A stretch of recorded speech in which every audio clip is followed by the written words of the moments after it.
کون تھے مصعب بن عمیر؟ کون تھے عثمان غنی؟ کون تھے سعد بن ابی وقاص؟ قریش کے اعلیٰ گھرانوں کے چشم و چراغ نوجوان، وہ آ رہے ہیں محمد کے ہاتھ پر بیعت کر رہے ہیں، اسلام لا رہے ہیں صلی اللہ علیہ وسلم۔ انہوں نے دیکھا یہ ہمارے غلاموں میں بھی یہ آگ پھیل گئی، یہ تو سمجھیے کہ بارود کے اندر آگ لگ رہی ہے۔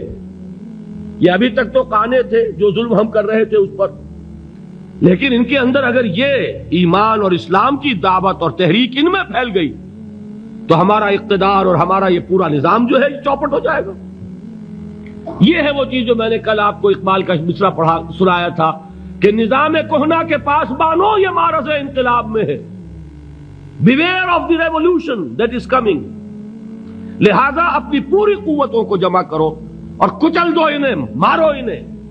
یہ کام شروع ہوا ہے سن 5 سے، بلکہ 4 کہنا چاہیے، 4 سے لے کر 12 تک 8 برس اس کو کہتے ہیں پرسیکیوشن، فزیکل پرسیکیوشن، تشدد، مار پیٹ، جلانا، دہتے ہوئے انگاروں پر لٹانا، فاقے رکھنا، بھوکے رکھنا، ان کو ڈال دی گئی زنجیریں، گھروں میں بند کر دیا گیا نوجوانوں کو۔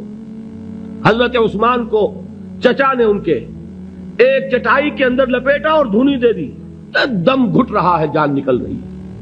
حضرت مصعب بن عمیر رضی اللہ تعالی عنہ، وہ نوجوان 200 درہم کا جوڑا ان کا سل کر آتا تھا شام سے تیار ہو کر، لباس معطر ہوتا تھا، جدھر سے نکل گیا پوری گلی جو ہے وہ معطر ہو گئی، انگلیاں اٹھ رہی ہیں، وہ جا رہا ہے مصعب، یہ خوشبو اس کی ہے۔ اس مصعب کے ساتھ کیا سلوک کیا؟ باپ تو مر چکا تھا، ماں نے پالا تھا، دولت بہت چھوڑ کر گیا تھا باپ، لہذا ماں نے بڑے ناز و نام میں پالا، بڑے لاڈ پیار میں، 200 درہم کا جوڑا تیار ہو رہا ہے۔ لیکن یہ کہ آپ کو معلوم ہے عرب کے اس معاشرے میں عورت کی کوئی حیثیت نہیں تھی، ماں کا اختیار نہیں تھا، چچا تھا اب سربراہ خاندان کا۔ چچا نے کہا مصعب اگر تم نے اپنے باپ کا دین چھوڑ دیا ہے تو باپ کی دولت پر بھی تمہارا کوئی حق نہیں ہے، نکل جاؤ گھر سے۔ اس نے یہ سوچا تھا کہ مصعب کے ہوش ٹھکانے آ جائیں گے، دن میں تارے نظر آ جائیں گے، ناز و نام میں پلا ہوا، گھر سے نکل کے جائے گا کہاں؟ یہ سارا نشہ جو ہے توحید کا یہ ہرن ہو جائے گا۔ حضرت مصعب کا جواب بالکل برعکس تھا، اچھا ٹھیک ہے چچا جان، میں گھر چھوڑتا ہوں۔ وہی بات جو کبھی کہی تھی ابراہیم نے، باپ نے کیا کہا تھا؟ واجرنی ملیہ، جاؤ چلے جاؤ، دفع ہو جاؤ میری نگاہوں سے۔ حضرت ابراہیم نے کیا جواب دیا تھا؟ سلام علیک ساستغفر لک ربی انہ کان بی حفیظ۔ اچھا ابا جان آپ کا حکم یہی ہے تو میں چلتا ہوں، آپ پر سلامتی ہو، میرا رب مجھ پر بڑا مہربان ہے، میں اس سے آپ کے لیے استغفار کروں گا۔ چل دی، یہی جو ہے حضرت ابراہیمی کی نسل ہے نا قریش۔ آج ابراہیم کے ایک بیٹے کے ساتھ وہی معاملہ ہو رہا ہے مصعب کے ساتھ، اور مصعب چلنے کے لیے تیار ہو گئے۔ چچا نے سوچا میں سمجھتا تھا کہ ہوش ٹھکانے آ جائیں گے، یہ تو تیار ہو گیا نکلنے کے لیے۔ غصے میں آ کے اگلی بات کہی، یہ کپڑے جو پہنے ہوئے تم نے یہ بھی اسی مشرک باپ کی کمائی کے ہیں، اتارو ان کو۔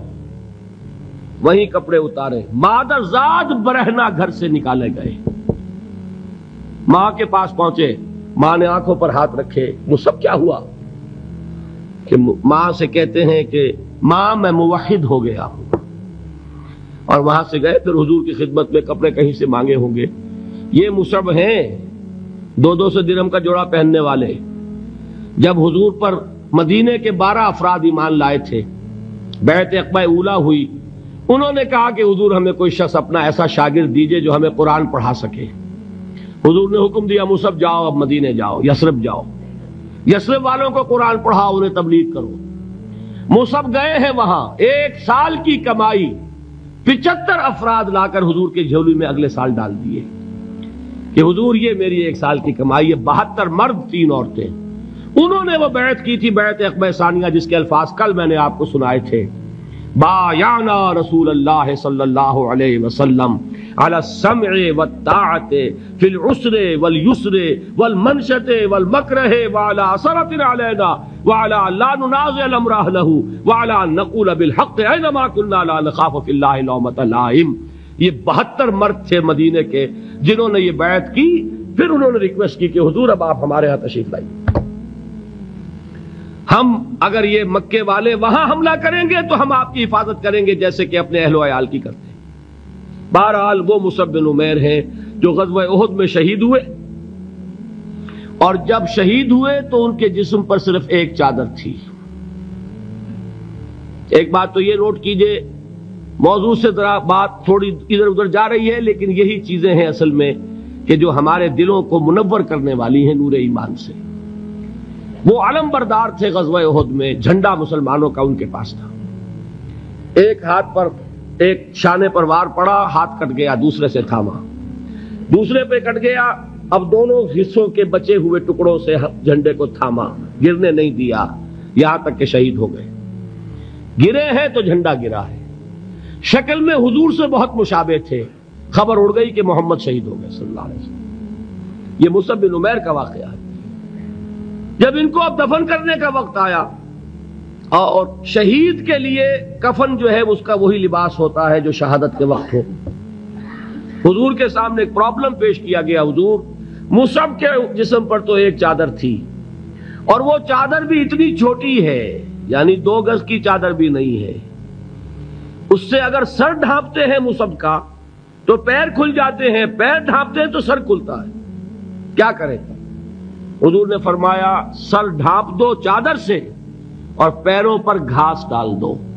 یہ آخری لباس ہے جو محمد کے اس دیوانے کو اس دنیا سے رخصت ہوتے ہوئے ملا ہے، جس کا 200 درہم کا جوڑا چلتا تھا۔ یہ ہے صبر۔